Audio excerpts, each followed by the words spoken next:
Viggo, how does it feel to be receiving the American Riviera Award from the Santa Barbara International Film Festival? Well, I'm very honored, especially to receive it from my good friend and somebody I admire a great deal, Ed Harris. And Pete Hammond is also involved, and I know he's been very supportive.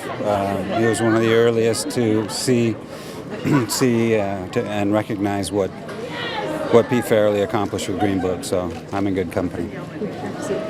Why are the themes of Green Book so relevant today, just like they were back then, do you think?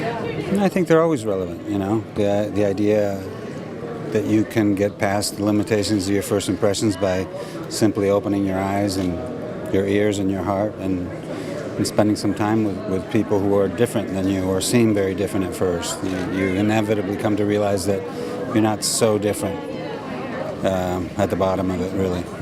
Can you talk a little bit about creating that absolutely dynamic personal relationship with Mahershala? Well, we were lucky in that sense. I mean, that we had got along the first time we met the year before, and we just worked really well together. It was a good thing because, you know, a lot of scenes in a car, two guys, it could be very boring, but it wasn't. We hit it off right away, and he's very meticulous and very, you know, he's a perfectionist, which I like. So we both worked really hard to get the most out of every take and every scene, and that's the way it should be. Can you talk a little bit about working with the family of Tony to create this role? Well, that was a great help because I was nervous at first. You know, I'm not Italian or Italian American, so I figured I had a long way to go before I could construct a character that was. I mean, I didn't want to do a caricature. I wanted to make it be a real person, really understand that character's point of view, like I always do, and so I can share it with the other actors, the director, and eventually, hopefully, with the audience.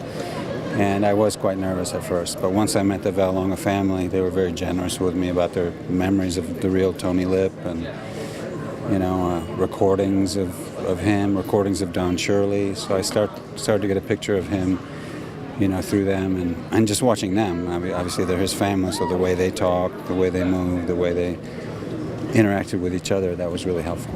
You had to really change your physicality a lot for that. Yeah, that's true. Was that fun? I did. Yeah. Pizza? Yeah, I did. Once I got into it, once I met the family, it started to get, I wouldn't say easier, but it looked more possible. Whereas at the start, I was like, well, how are we going to do this? You know, but it worked out. Well, today we're going to revisit a lot of clips from your incredible career. What are you most looking forward to talking about? I don't know. I haven't thought of anything at all. I'm just going to listen to the questions and answer as honestly as I can. That's all I'm going to do.